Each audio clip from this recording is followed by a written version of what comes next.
Hi, my name is Attila Sures, and I'm your host for Think Tech Friday. Here on Think Tech Friday, we look for the next big thing. In our new series called NBT, we're looking for companies that are sweating hard over their kitchen table, eating, as in my case, donuts and junk food, or coffee. We try to go out there and give them a little bit of exposure and discover the next big company. And with us today, we have Dean Levitt, and he's one of the founders of Mad Mimi. Now, Mad Mimi was started back in New York, if I remember right, on the East Coast, and it was in an effort between him and his brother to go out and make a better email marketing tool that's at least free for the most of us, and can go and help your business get some more exposure today. So thanks for joining us today on the show. My pleasure, thank you. And I know you like to go out and talk in front of people, but hopefully today, when we just have a very small audience here in the studio, it's going to be just as interesting for you. Cool, I hope so. I'm sure it will be. So tell me a little bit about your story. How did you guys get started? So Gary, who's our CEO, and my brother, we were starving musicians in New York, struggling to make any money whatsoever with our music production company. It was bombing quite solidly. And we started working on emails to promote our music production company. And then we got the idea to try and make something that would allow musicians to book more gigs. And as we started development on that, one of the developers suggested, well, you have something that could compete with the old giants like Constant Contact and Aweber. And their design aesthetic didn't suit us. And we were already halfway through building this tool for musicians, and we thought, okay, let's try and compete. Let's try and go with something that's simple and beautiful and designed for people like me rather than for marketers. And normal people. Right, normal people who don't have someone in their business who is dedicated solely to marketing.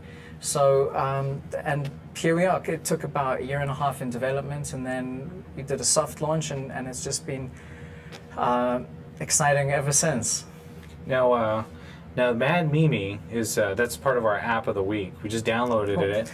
I couldn't sign in. I blanked on the password under the pressure of these lights. Oh no, that's fine. But the Mad Mimi app, it's available on the iTunes. Yes. And I'm sorry, the Apple Store. Yes. And it's available for an iPhone app. So right. Look for the iPhone app, not the iPad right. app. We're currently optimizing the iPad version right now, so that'll come out soon.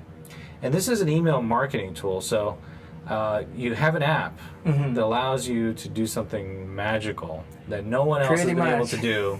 So let's announce it on the air, because I think it's pretty exciting. I know you can't show it just yet because it's top secret, but you told me, so now we have to tell everyone. Cool.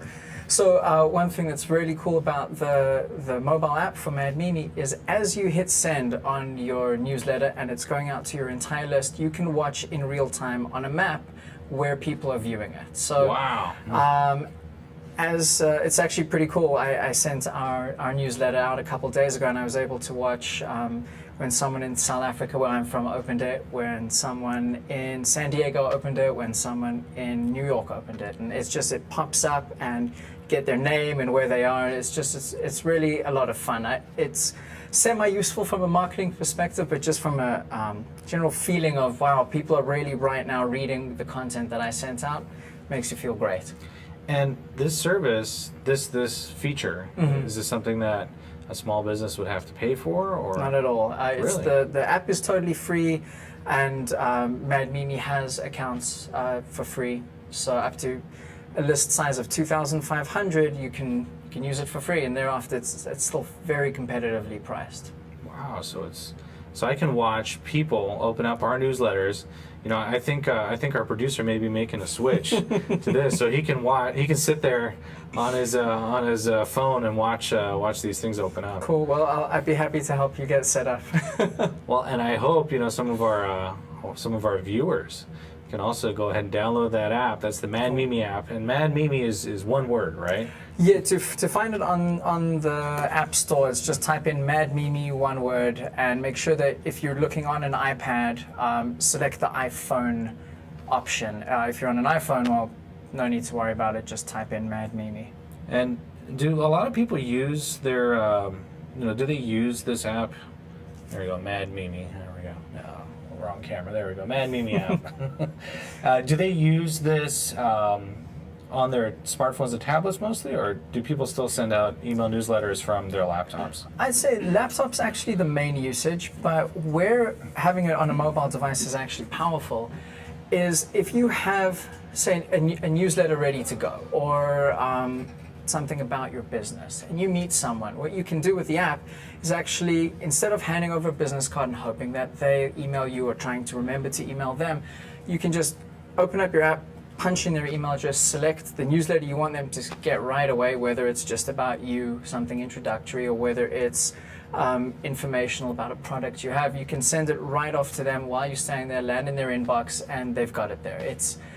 It's a solid way to connect, to market, to add people straight away into your newsletter, person to person. And beyond that, it's nice to hit send and walk away from your laptop, but still be connected to your campaign. So if you wanted to check up on how your statistics are doing, see if your aunt is actually opening your newsletters, whatever you want, it's a way to stay connected. If you're going to actually compose and build the newsletter, you're going to want to do that still on a laptop. Just a lot more control, easier work environment in general. Mm. Yeah, you're right. That's one thing about these tablets. They can do about 90% of what you need. Exactly. And then that other 10%, you still need a laptop. Totally. Now, one of the reasons I really wanted to have you on the show is so you could tell us your secret as to how you do it. Because you live in Hawaii, and Mad Mimi doesn't have headquarters, right? But it's a big company. Not officially, no. I mean, we have over 30 employees, and we have a fair amount of people working on various projects all over the world. And we started actually building it in coffee shops in Brooklyn. And we were officially based in New York.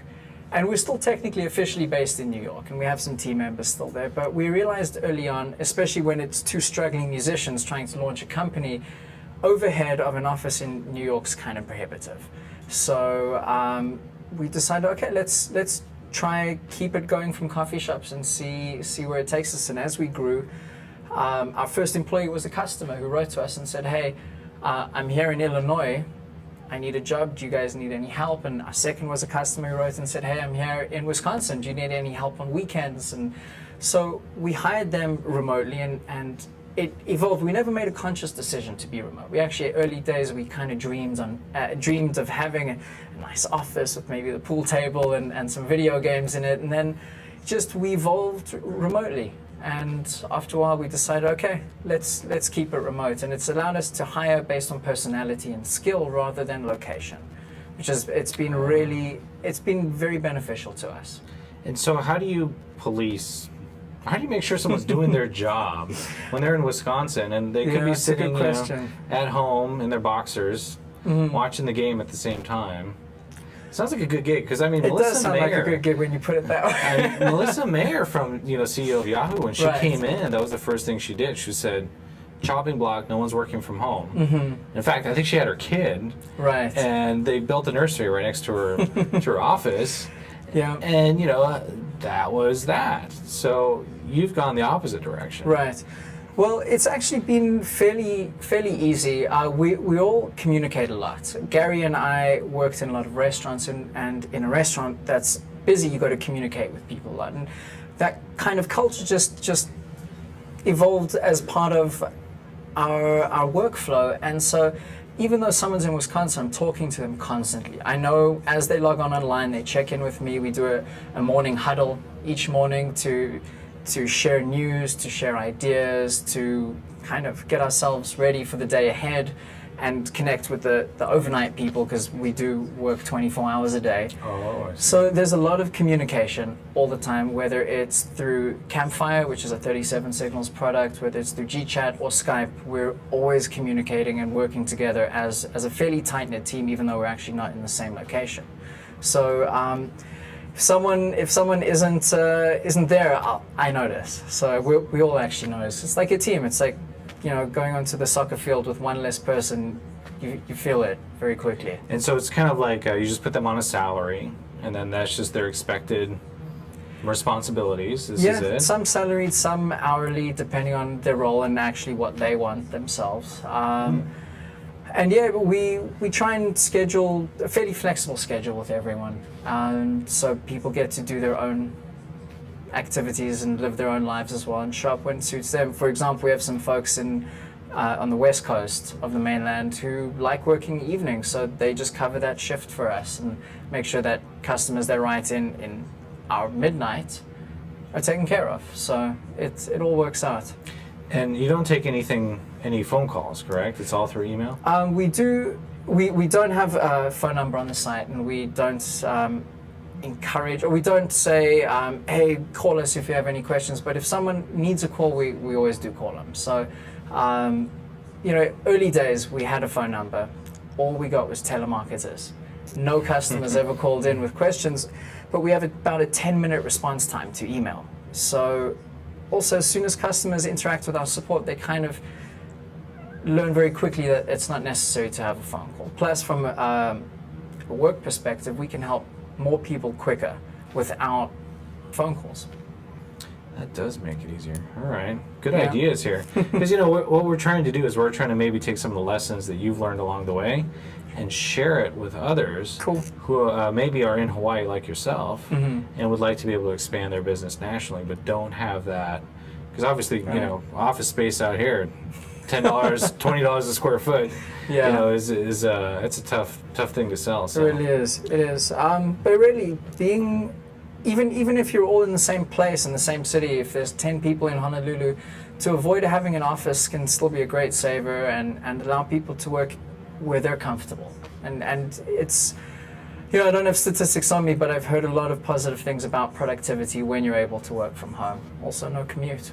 No commute. And in Hawaii, that's a huge plus. And you can wear shorts or less. And with that, we're going to take a break real quick. Sure. But we'll be right back. This is Dean Levitt. He's with Mad Mimi, one of the founders of Mad Mimi. And I'm Attila Saras, your host for Think Tech.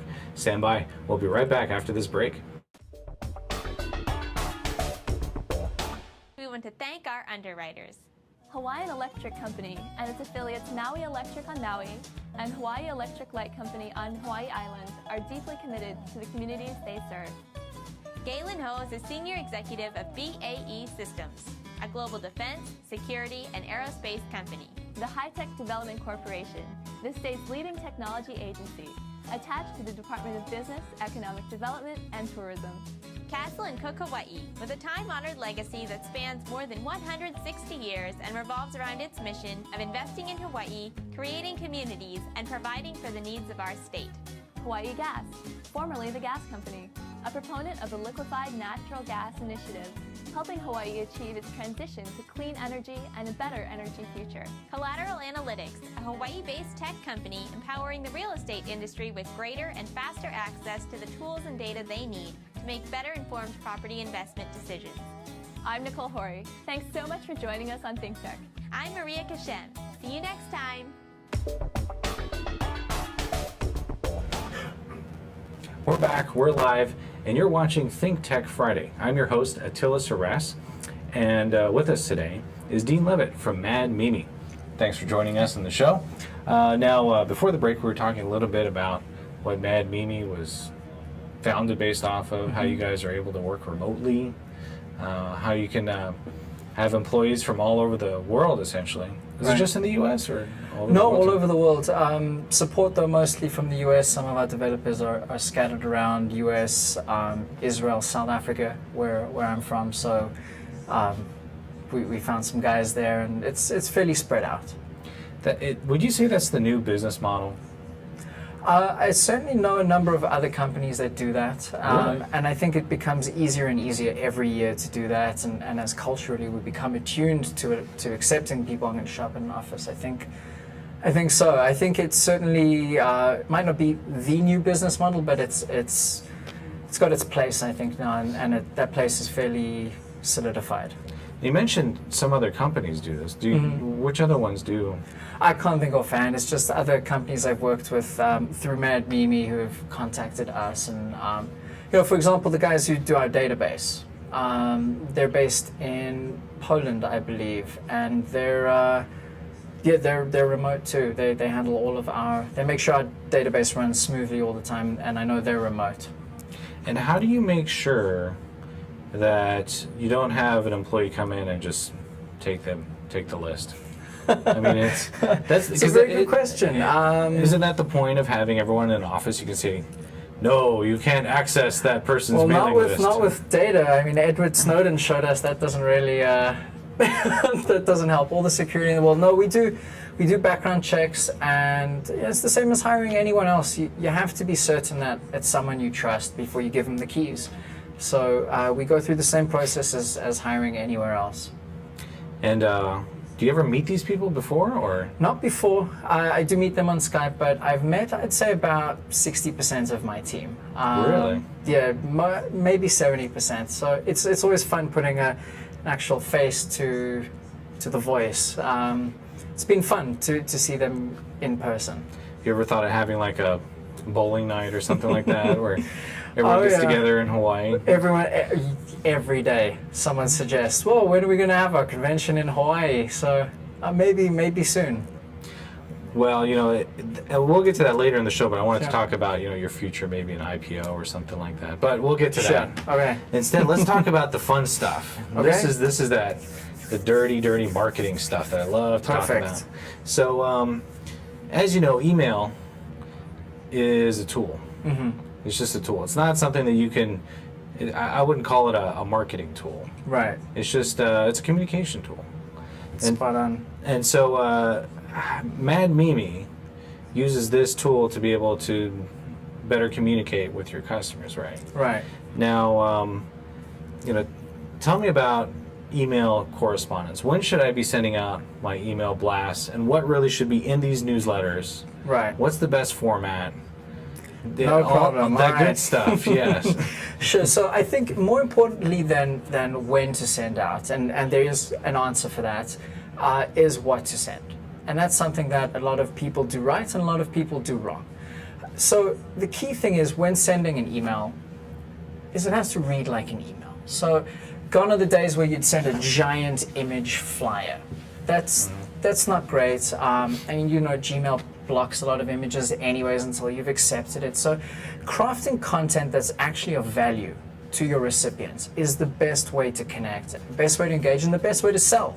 Because ultimately the goal is to get more engagement from your list, assuming they're currently customers or potential customers who want to hear more from you. Informing when you can inform, making them laugh when you can make them laugh, and telling a story about your product that helps them connect to you. And by doing that consistently, you're going to see higher view rates over time. You're going to maintain your view rates over time. You're going to see less unsubscribes, and you're going to actually become a part of your reader's day. And the way I talk about it is you've got to give a moment to your recipients, to your readers, outside of their day. The same way someone in office gets up and walks to get a cup of coffee, it's to take a break. When they open your email during their workday at, say, 10 a.m., then you should give them a little moment of peace, for example, or pleasure. And if your content is good and your content takes your recipients into account, not what you want, but what they need, then you'll do fine. You'll get great results, and that's really the key. Now, how often should you send? Depends on what you have to say. Some web applications should be sending daily. And you can look at the Groupon model, Fab.com. Those guys send every single day. Well, Fab sends 2 or 3 times a day. Living Social needs to send daily, that kind of stuff. If you're a wine store down the road, once a week is a good idea. Something that highlights your bottle of wine of the week. A little paragraph or 2 about why you selected this wine as your choice. So you tell your story. Exactly, yeah. and it helps people connect to your product. So that once a week I think is good. And just general news and updates once a month is fine. What I really say to people is if it becomes a chore, you're probably doing it wrong. It should be something that's easy and simple and feels right. So honestly, if sending once every 2 months feels more natural to your workflow and for your company and the way you interact with customers, then that's the way to go. As for the time to send, time of day, I'm actually not a big believer in that concept, that there is a specific time. I think subject line's way more important. Really? So focus on the subject Focus on the subject line. Now, people do say between 10 a.m. and 2 p.m., Tuesday through Thursday. great time. I've heard Mondays actually get more click-throughs. I've done my own analysis, and I've never found anything that's super conclusive. So a lot of what you hear as the marketing general consensus as time, I think it goes out the window, especially now we have mobile devices. I mean, you check your email now on your phone, whether it's at 8 p.m. or whether it's at 8 a.m. So really your relationship to your readers and your subject line are what are really going to drive your success. How about social media integration? Do we care about that? We do care about that. It's funny. Should that be in the newsletter? Yes, absolutely. I call it the circle of online communication. And for years people would say, oh, well, email's dead. It's going to be they said the same about LinkedIn too. So it's actually Forbes had an article today saying, is email dead? And it talks about social media and the role. But then somewhere down the third paragraph it mentions, well, email still has 3 times the conversion rates as social channels. But what's key is to not think of them as competing channels, but complementary channels. And that's where you're going to see really good results. Your newsletter should have a way for your readers to share your content on Facebook. And also a way to find you on Facebook. So, for example, in Mad Mimi, and I don't want to oversell Mad Mimi here, I know some of our competitors do it as well, they have options to actually click like or share on Twitter, and these buttons to pen or Google Plus, all of the common sharing areas. So that should definitely be a part of your newsletter, as well as actually include a call to action. If you have a goal to get more people to find you on Facebook and communicate on your Facebook page, say so in your newsletter and say, hey, come find us on Facebook, click this image, have your Facebook icon right there. It should definitely play a role in your overall thinking, but the way I like to think of it is you don't have to really promote it. People will do that on their own. If there's good content, just give them the opportunity to do it. And then every now and then, if you want to increase your Facebook interactions or your Twitter followers, just say so. Make that the opening part of your newsletter, and you'll do fine. Plus, isn't the point of having a social media account, like a Facebook account, is so that you do get that customer interaction? So driving the traffic from your email newsletter, which, as you know, has better conversions than any social media stream.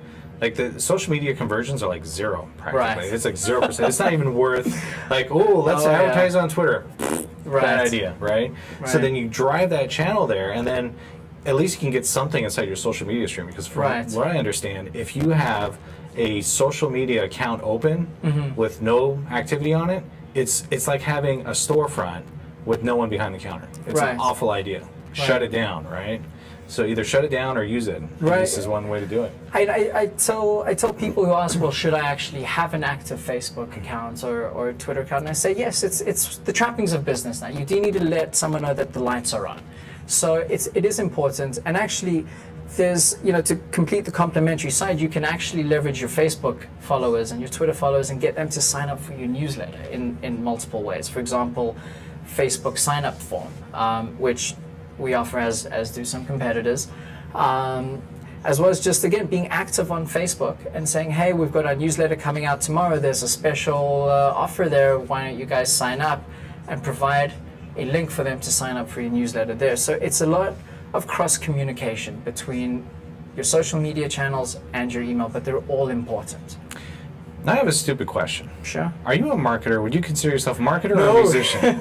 So you're not a marketer, yet you've been able to figure all this out. Imagine that. Trial and error, I should say, and listening a lot. I read a lot, and I try and learn and put into practice the stuff. It's been a fun ride. I got to say, 6 years ago when I started doing this, didn't know much at all, and it's a good school to actually going out and doing it in practice. So I've been able to see, and I do love analytics, and I analyze our own top performing emails, and I try and figure out what makes them stand out. Ooh, tell us the secret. So subject line, actually, I think I mentioned subject line a lot, and I'm a big believer in subject line. Like what? What should it say? So it should be Free monkeys. explicit. No, it should not say free monkeys unless you're going to have an opportunity for people to get free monkeys inside the email. I would go there. Yeah, well, that's the thing. People do try and go for funny, which is effective, but it needs to be honest and descriptive. So if your newsletter is about free monkeys, then you've got to have free monkeys in the subject line. However, if your newsletter is about a new product, if you say free monkeys inside and that product is not monkeys, you're going to actually turn people off long term. So humor is great, but I would say telling people what is in the newsletter is specifically trying to pick one topic to say. So, if you have 10 different topics in your newsletter, pick the one that really you think most people will be interested in and have that title of, think how you title a blog post, have that be your subject line. So, for example, our latest newsletter was about a new layout. So our subject line was a new email layout. It got record opens for us because people were interested in a new email layout. Had I said something like exciting news inside, I probably would have gotten half the responses because people don't believe me when I say exciting news. They're so tuned off of overselling things or fanfare. But for our audience, which is people who use an email marketing platform, learning about new email layout is important. So being very clear in your subject line is important. Actually, including a company name seems to get more views. Really? So include the company name in your subject. Yeah. And something that's the most salient point you're trying to convey with your newsletter. Exactly. Other tools are, I actually personally don't like this tactic, but it is effective, is having some personalization, like, hi Dean, here's some news for you. Not a great subject line all around, but if you said, hey Dean, check out our new email layout, that would probably be a lot stronger. People do react to that. I don't think anyone really believes that you sent out and typed, hey Dean. However, it is still effective. There's certain positive words that drive more opens, profits, generally positive sounding things tend to also increase opens, but nothing beats an engaged list, a well-collected list, as well as just honesty in your subject line. It's clear about what's in there. A well-collected list. Yes. I want to talk about that, but we do have to jump to a break really quick. Sure. The time is flying. No problem. So, Dean Levitt here with us from Matt Mimi. Attila Suresh that's me. I'm your host for Think Tech Friday. Stay tuned. We'll be right back after this break. Aloha. I'm Jay Fidel of Think Tech. Think Tech is a 501c3 Hawaii nonprofit corporation. We began Think Tech in the year 2000. At Think Tech, we work to raise public awareness about tech, energy diversification, and globalism in Hawaii. We do 20 live stream talk shows every business day, and we do a weekly TV show on OC16. We pay the bills with donations from our supporters. Won't you help us by making a donation? All you need to do is go to our website, thinktechhawaii.com, and click there on the Donate button. We hope that you like what we do and that you will support us and help us continue to do it. Thanks so much for watching and for helping. I'm Jay Fidel of Think Tech. Mahalo. We're back. We're live, and you're watching Think Tech Friday. I'm your host, Attila Suresh, and with us today is Dean Levitt. He's with Mad Mimi, one of the founders. And, of course, he's practicing the well-honored tradition of Novembeard. I gave up.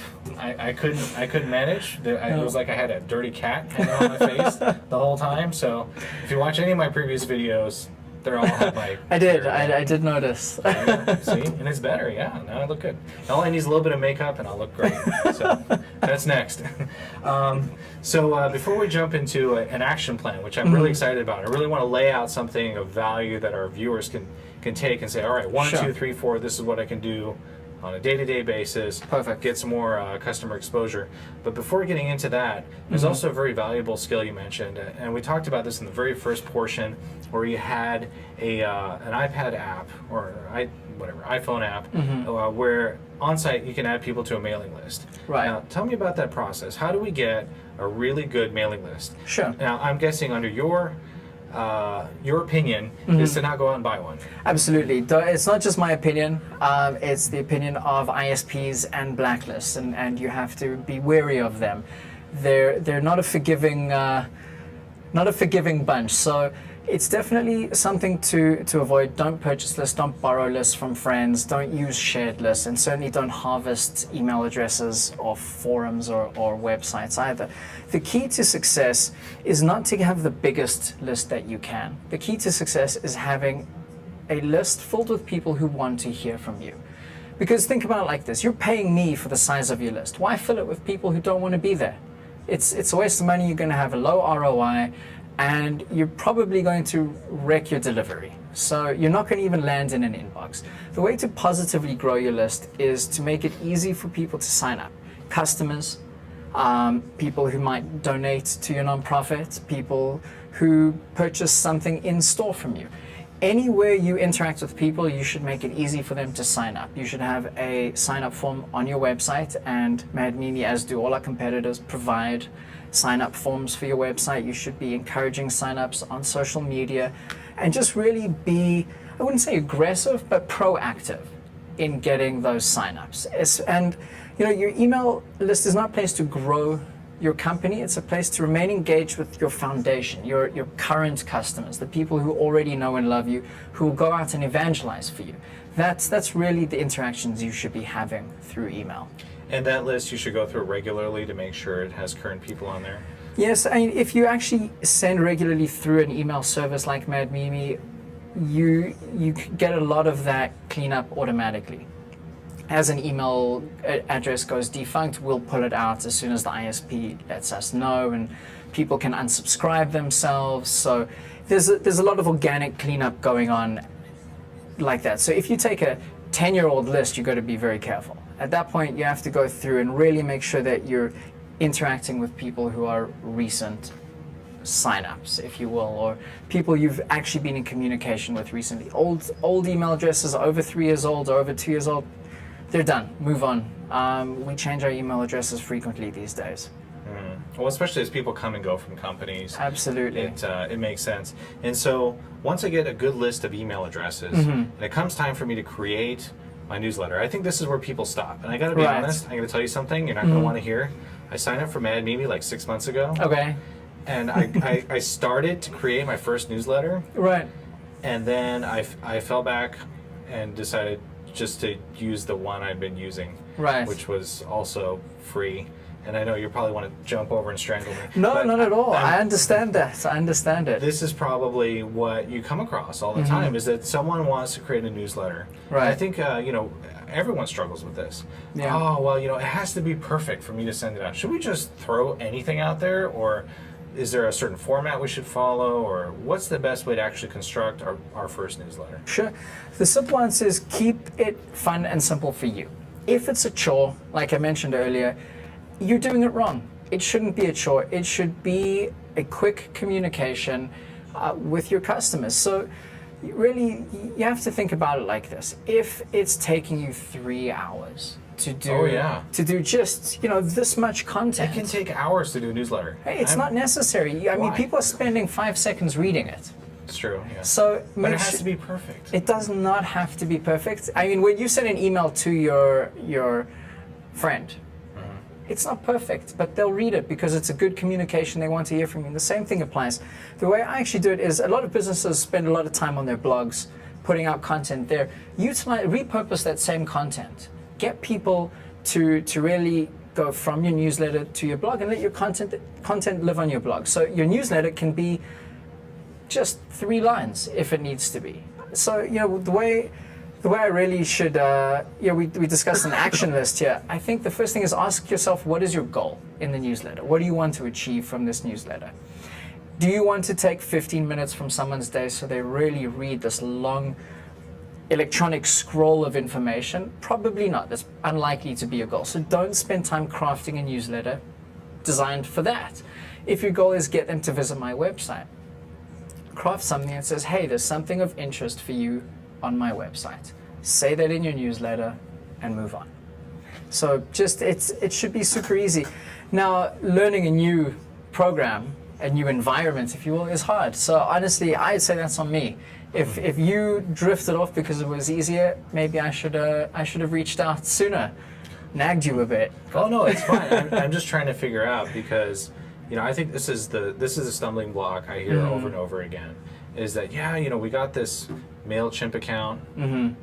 There goes the steam. Right No, out of no, your no. ears. I respect MailChimp. They're a great company. MailChimp account, or I've referred several people over to Mad Mimi, and they say, yeah, we signed up and we put in like 5 people. Yeah. And we're going to send them a newsletter next week. But, next week is, it's Thanksgiving. So Right. maybe we'll do it after Thanksgiving. But right after Thanksgiving it's the Christmas season. Right. Christmas season is no one wants to get any emails during Christmas season. And then maybe we'll put it in for January. And then Right. January comes along like, we're so backlogged from not working during December that, we're going to have to wait till our marketing budget comes in for April, and then it just never gets done.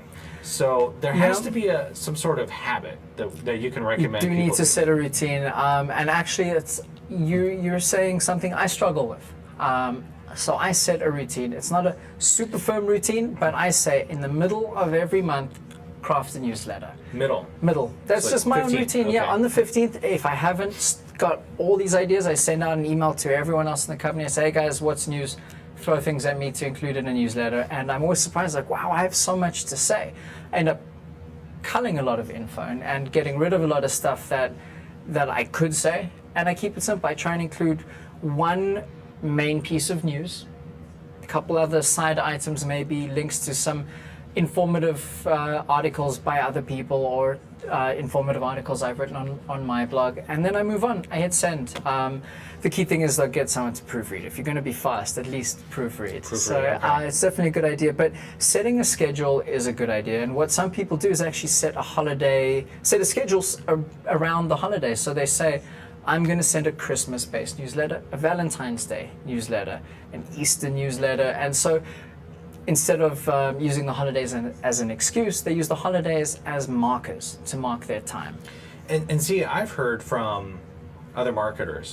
You said you're not a marketer, so just from marketers, I've heard that they actually say that these pre-scheduled software packages out there where you can pre-schedule your tweets and your Facebook stuff. Right.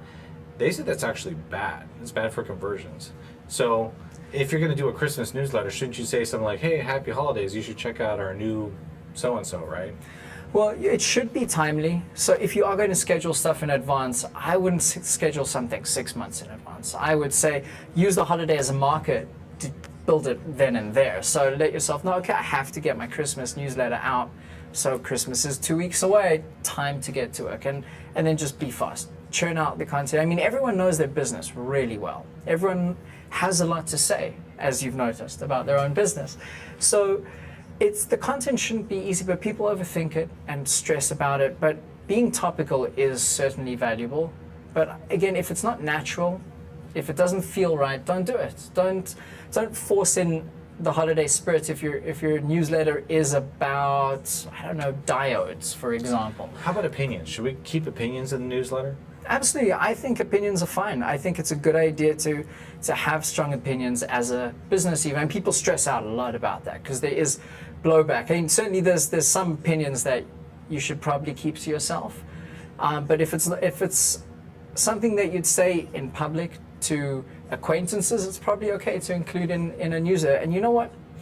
Generating dissent from your audience is fine. Engage with them there, respect their differing view, get conversation going. It's a win. I think it's good. Now we have to take another quick last break. Of course, you're watching Think Tech Friday. I'm your host, Attila Saras. Here with us is Dean Levitt from Mad Mimi. We'll be right back after this break. Aloha, I'm Nicole Horry for Think Tech. For nearly half a century, the Hawaii Foreign Trade Zone No. 9 has brought the benefits of the Foreign Trade Zone program to Hawaii businesses and entrepreneurs. DBET, the Department of Business, Economic Development, and Tourism, operates Hawaii's Foreign Trade Zone program to encourage international business and economic development. The Foreign Trade Zone's mission is to increase the amount of international trading activity in Hawaii, thereby providing employment opportunities for the residents of our island state. For more information, see ftz9.org. I'm Nicole Horry. Mahalo. We're back, we're live, and you're watching Think Tech Friday. I'm your host, Attila Suresh. With us here is Dean Levitt from Mad Mimi. We're talking about email newsletters and email marketing, and I'm going to go fast because we still have a lot to talk about, and we're running short of time. So let's talk about the hypothetical scenario. So let's pretend that I am a nonprofit, and I do something that's good for the community, but we're tied up doing that, and we don't have a lot of funds. And we heard about this guy, Dean. He's got an awesome beard. In fact, his profile looks very much like, here we go, pointing at the camera, like a famous religious figure who was on a cross. But, you know, that's your profile, not mine. That's artist rendition. Artist rendition. Yeah. Of course, if you want to see that, you can look him up. But so, say I'm a nonprofit. I want to get my word out. I want to use a newsletter to do this. Sure. Walk me through it. Okay, so step one, find your goal. I mentioned this earlier, but there's multiple goals for a nonprofit. One is raising awareness. Another one would be soliciting donations. So let's take those as our two hypothetical goals. All right, and at Think Tech, of course, we're raising public awareness about science and technology. You got to craft your newsletter to have a call to action, especially as a nonprofit. You don't want people to just glance at, okay, we're feeding children or something like that, and then move on with their day. The key thing is to craft a story and be specific. So one of the finest nonprofits that I've seen, they've had one of the most beautiful newsletters. It's called Hope, and they told stories. They were out in Joplin, Missouri after the tornadoes there, and what they did is they shared every week a story of someone they met, a survivor, and an uplifting story. Sometimes it wasn't all that uplifting, but they tried to include the message of hope. And it was a very powerful newsletter because it had something that everyone could connect to. You know, I talked earlier about the moments in their day. When you opened this newsletter and you saw a picture of the survivor smiling amidst wreckage with a one paragraph story about who they are, what they lost, and what they're doing to put their life back together, it's powerful. And then to have the call to action to say, donate now and help more people like the survivor. It's a powerful and very compelling call to action, and that's something that a nonprofit should focus their content on, is telling the story. And the same thing goes to raising awareness.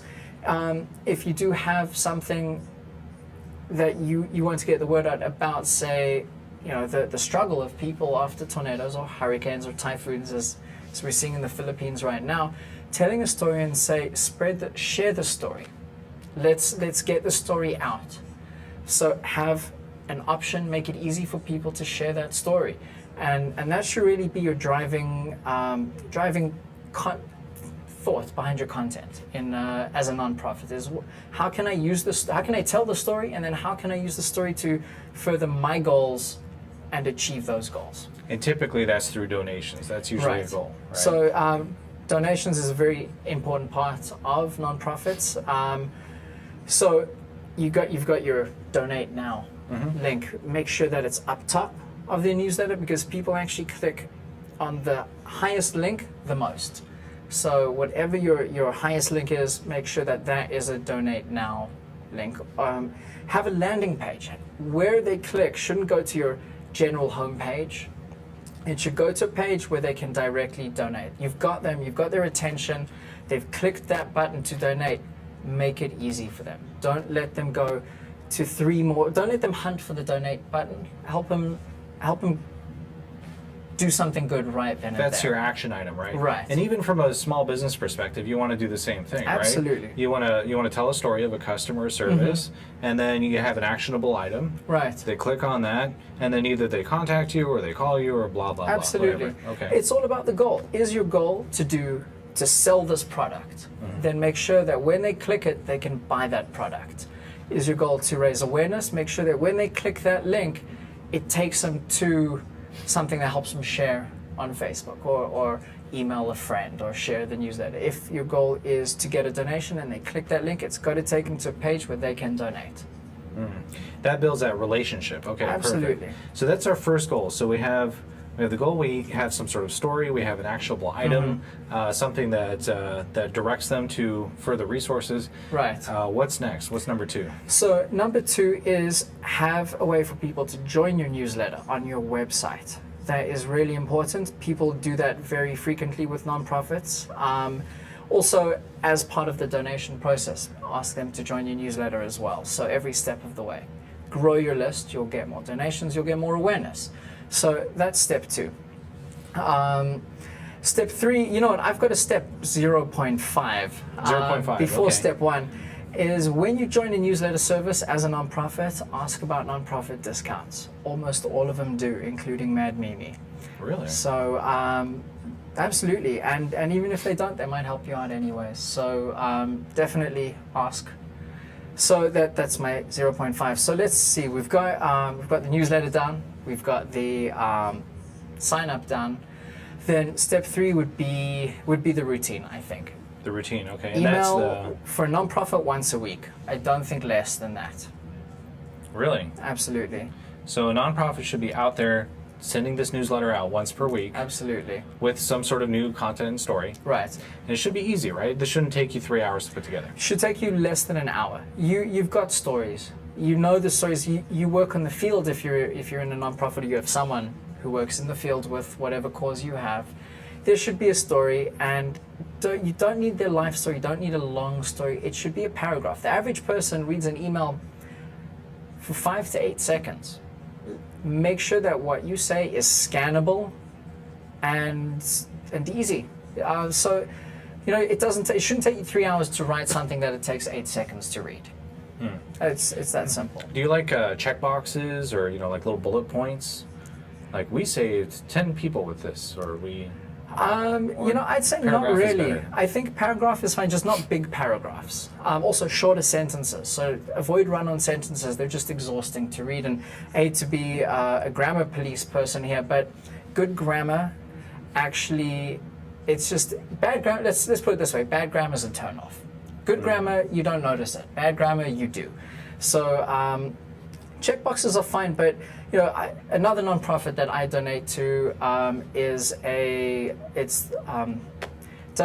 It's an animal nonprofit. When they email me, they tell me a story of one cat that they saved, One cat. or Okay. one bear that they put in their bear sanctuary.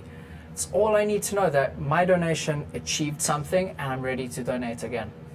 And then so say you've donated, you want that recurring donation, right? And Yes. that's why you continue to send out the newsletters. Exactly. And even if you don't sign up for a recurring monthly, you know, auto pull out of your account, to regularly send a newsletter, say once a week with a specific story, really helps galvanize me to say, okay, well, you know what, today $20 isn't that big a deal.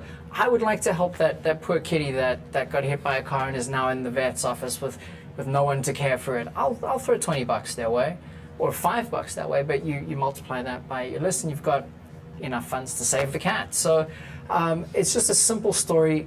Be specific. Having bullet points about we've helped 50 people. Statistics don't have a face behind them. Statistics are impersonal. There's no, you know, it's one thing to say we helped 1,000 animals, but it's way more powerful to say, look at this cat with the big old eyes, and we helped Fluffy. And that makes a big difference. It makes a big difference to me as someone who donates. It makes a big difference. It keeps me reading. I want to know the successes, and a number isn't a success, but a story is a success. It's true, and I know even with Kickstarter campaigns, that's one of the big follow-ups that they have, is the continuous weekly newsletters to keep you updated to the progress of their product. And if they're not meeting their target, which many times they don't, at least you know why. Hey, look, they've been trying hard, but they got this tough break. Exactly. The story, it's all about the story. It's something that's compelling. Even for selling products, if you have any product you can think of, there's a story behind it. Why you sell this product, who made the product. You know, you have bespoke tailoring. Why the tailor cares about this product, why this is their favorite coat, something like that. There's always something compelling. There's always a story. Well, this is going to be really interesting. I hope some people really take some of these things to heart. But before we wrap up, if you could leave our viewers with just one thing to think about before they even jump into doing anything with Mad Mimi or sending out any sort of email correspondence, one thing that would help them today, so that Monday when they come into the office they say, I know what I'm going to do. Sure. What is it going to be? The key thing is to think of in your newsletters, remember what newsletters you like to read and craft a newsletter that you would like to read and receive, and you'll be fine. Everyone relates to their own customers. Craft something for you, and you'll enjoy it more and you'll get it done. Perfect. I like it. Cool. Well, I think your newsletter should involve beards then. So let's leave it at that. Thank you so much for joining us on the show. I really appreciate it. My pleasure. Of course, you guys, if you like Think Tech, go ahead, go to our website, thinktechhawaii.com, find us on Facebook, and feel free to donate. thinktechhawaii.com is a great place to do it. I'm your host, Attila Suresh. We're joined here today with Dean Levitt from Mad Mimi. Thanks. We'll see you next week.